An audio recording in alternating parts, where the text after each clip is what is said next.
আমরা এখানে আসছি নেত্রীর ভালোবাসার জন্য। ইনি আমাদের দেশের জন্য, আমাদের জন্য অনেক দিয়েছেন।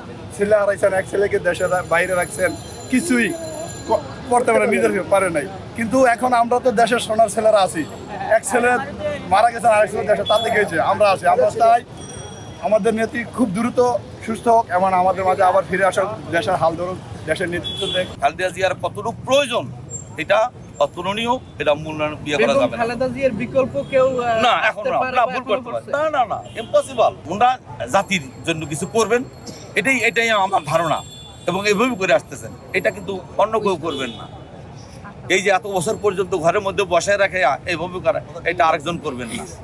ওই পালায় চলে যেতেন, বস্তা বস্তি কতটি নিয়ে দেশের বাইরে চলে যেতেন, ওনারা এসে করতেন। উনি সেটা করেন নাই।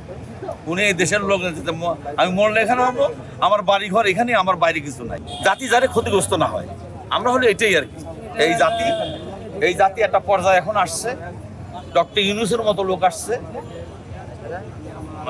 ম্যাডাম খালেদা জিয়া আজকে যে অবস্থায় আসছে, আলহামদুলিল্লাহ ওনাকে আল্লাহ তাআলা অন্তত 1-2টা বছর অন্তত আমাদেরকে দেখার সুযোগ, জাতিকে দেখার সুযোগ, এই জাতিটা গড়ে দিয়ে যাক।